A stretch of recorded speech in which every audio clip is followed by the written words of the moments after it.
इमारत असफुद्दौला ने ही बनाई थी 1784 में। बड़े इमाम बाड़ा को आप 3 हिस्सों में बांट सकते हैं। पहला है यहाँ का इमाम बाड़ा, दूसरी है यहाँ की भूल भुलैया, तीसरी है यहाँ की बाउली। अगर आप लखनऊ घूमने आ रहे हैं तो ये बड़ा इमाम बाड़ा जरूर घूमें। इस वीडियो में आप लोगों के साथ शेयर करने वाला हूँ बड़े इमाम बाड़ा के कुछ ऐसे रहस्य जिनको सुन के आप आश्चर्यचकित हो जाएंगे। नंबर 1, 4 रास्ते। इसमें से एक रास्ता बंद और 3 रास्ते खुले होते हैं। बाड़े के 330 मीटर लंबी भूल भुलैया में इसमें जितने भी मोड़ है उसमें 4 रास्ते होते हैं। जितना आप भूल भुलैया में नीचे जाएंगे उतना और आप फंसते जाएंगे और जितना आप ऊपर आते जाएंगे उतने आप निकलते जाएंगे। नंबर 2, 1784।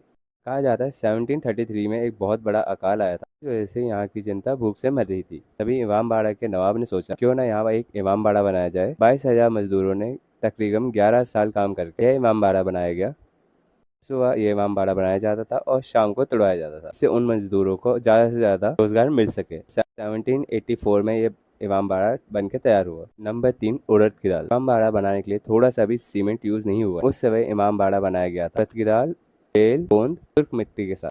चार दीवारों के भी कान। बाड़े की दीवारें कुछ इस तरीके से बनी हैं, कोने से कुछ बोला जाता है दूसरे कोने तक आपकी आवाज जाती है। इसलिए हो सकता है क्योंकि इमाम बाड़े की कुछ दीवारें में से खोखली, जैसे ये पूरी दीवारें बाजू का इको बना देती हैं। इसी टेक्निक का इस्तेमाल करके सिपाही अपना ट्रेवल करते थे। इससे ये कहावत बनी है, दीवारों के भी कान होते हैं। 4, चोर दरवाजा। इमाम बाड़े में एक ऐसी खिड़की है, इमाम बाड़े की मेन एंट्रेंस साफ दिखाई देती है। खिड़की से आप देख सकते हैं इमाम बाड़े के अंदर कौन आ रहा है और कौन जा रहा है। इन एंट्रेंस से वो खिड़की बिल्कुल दिखाई नहीं देती। इन एंट्रेंस पर अगर आप खड़े होकर वो खिड़की ढूंढेंगे आपको बिल्कुल नजर नहीं आएगा, इसलिए इस खिड़की का नाम है चोर दरवाजा। Number 6, darts. इमाम बाड़े की ये पूरी इमारत एक बड़े डार्ट पे टिकी हुई है। इसका मतलब ये है इमाम बाड़े की नीचे की सिर्फ 2.5 फीट की है, ऊपर की इमारतें 7 फुट की है। Number 7, hidden treasure. इमाम बाड़े पे जब अंग्रेजों ने हमला किया था तो आपका मुहिम तोगीलाल खजाने की देखरेख करता था। आपका सारा खजाना इस बाउली में छुपा दिया। खजाने की चाबी लेकर इसी बाउली में कूद गया और उन्हीं के पीछे पीछे एक ब्रिटिश आर्मी का सिपाही उनके पीछे कूद गया था। उन दोनों का शव इस बाउली में नहीं मिला, इसलिए माना जाता है खजाना इसी बाउली में अभी भी दबा हुआ है। Number 8, Chinese tree. बड़े इमाम बाड़े की कंस्ट्रक्शन इस तरीके से की गई है, एयर कंडीशन होते हुए भी यहाँ पर काफी ठंडा रहता है। इमाम बाड़े की बेगम इसी गुम्बद के नीचे बैठा करती थी, चाहे बाहर जितनी भी गर्मी पड़ रही हो। कहा जाता है इस रिलेशन की नकल तक कोई नहीं कर पाया है। नंबर 9, ईरानी ट्रे। इमाम बाड़े की छत एशिया में सबसे बड़ी रूफ है, पिलर बिना सपोर्ट के खड़ी है। छत 163 फीट लंबी है, 60 फीट ऊंची है। ईरानी ट्रे के नाम से बहुत मशहूर है। Number 10, duplicate crown.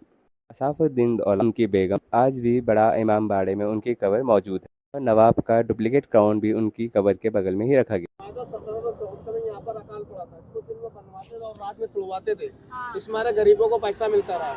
इधर से आप देखेंगे 3 गेट 4 माले की बिल्डिंग है, उधर से आप देखेंगे 1 गेट 1 माले की बिल्डिंग दिखेगी। जो आपने गदर पिक्चर देखी है इंडिया पाकिस्तान की, यही नक्शा चेंज हो जाएगा। यही बनवाया था रौड़ी गेट, इधर वह पाकिस्तान था उधर वाला इंडिया था। जब हम आपको उधर से दिखाएंगे इसका नक्शा चेंज हो जाएगा, ठीक है। ये काली वाली लाउंग का डिजाइन है खाने वाली, और इस गेट का फोटो खींच के आप पलट देंगी तो ये चिकन के गले का डिजाइन बन जाएगा कढ़ाई वाला, जो यहाँ का फेमस है चिकन के कुर्ते उड़ते हैं। क्लॉक टावर घंटाघर, ये अंग्रेजों ने बनवाया है, ब्रिटिश गवर्नमेंट ने। ये इंडिया का पहला है और वर्ल्ड का दूसरा है। जो ऊपर वाला टॉप पे जो चुड़िया देख रहे हैं वो हवा का डायरेक्शन बताती है किस तरफ की हवा है। जैसे कि आप लोग देख सकते हैं यहाँ पर हम क्लॉक टावर के पास हैं, तो ये देख सकते हैं यहाँ पर क्लॉक टावर कितना बड़ा बना रखा है यार, मतलब सही में बहुत ही सही है। और बाल हमारे थोड़े खराब हो चुके हैं क्योंकि हम इस टाइम ट्रैवल कर रहे हैं। बैटरी से आते हैं फोटो खींच के यहाँ पर, फिर बाद में आप लोगों के साथ शेयर करते हैं हम चीज़ें और भी। तो यहाँ की मैं जितनी ज़्यादा हो सकती है डिटेलिंग आपको साथ शेयर करता रहूँगा, जितना भैया हमें बताते रहेंगे मैं आपके साथ शेयर करता जाऊँगा।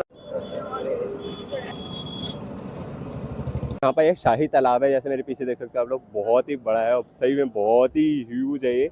और यहाँ पर जैसे आप लोग देख सकते हैं, जैसे भाई ने स्टोरी बताई, यहाँ पर गरीबों के नहाने के लिए बनाया गया था और ये देख सकते हो डायरेक्शन कितनी सही है। जैसे कि आप लोग देख सकते हैं यहाँ पर हम लोगों ने शुरू कर दिया अपनी फोटोशूट, तो आप लोगों को पीछे देख सकते हैं यहाँ पर कितना ज़बरदस्त व्यू आ रहा है। और फिलहाल हम काले आ रहे हैं और अंदर रिकॉर्डिंग अलाउ नहीं, तो हम रिकॉर्ड नहीं कर पाएंगे। जितना हो सकता है मैं देखूँगा, कोशिश करने की रिकॉर्ड हो पाता है तो। और बाकी यहाँ पर मेरे पीछे आप व्यू देख सकते हैं, बहुत ही सही है, मतलब बहुत ही ज़बरदस्त है। तो चलिए आप एंट्री करते हैं हम लोग और दिखाते हैं आप लोगों को, अगर दिखा सकते हैं। यहाँ पीछे पिक्चर गैलरी, जैसे आप लोग मेरे पीछे देख सकते हैं, यहाँ पर पिक्चर गैलरी बना रखी है। यहाँ पर बहुत ज़्यादा नॉलेज की चीज़ें, मतलब लिटरली कि मतलब जो राजा महाराजा थे उनके बारे में बताया गया है, उनकी पिक्चर्स है उस टाइम की।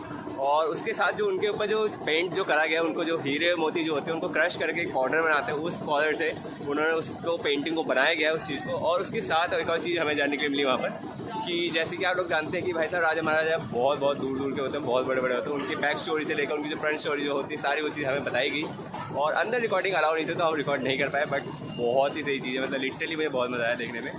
और मतलब बहुत सारी स्टोरीज थी जो हम रिकॉर्ड नहीं कर सकते थे। बाकी मैं जैसा होगा आप लोगों को, अगर जितना मैं गूगल से सर्च करके आप लोगों के साथ एक्सप्लेन करूँगा उतना कर पाऊँगा। जो पिक्चर्स हमें गूगल पे मिलेंगे वो शेयर कर पाएंगे, क्योंकि यहाँ तो हम उतनी कर नहीं सकते थे। तो जितना हुआ मैं अपना शेयर करूँगा। तो अगर आपको ये वाली वीडियो हमारी अच्छी लगी तो मेरे चैनल को लाइक करिए, कमेंट करिए और सब्सक्राइब करिए, हमारे चैनल को सपोर्ट करिए।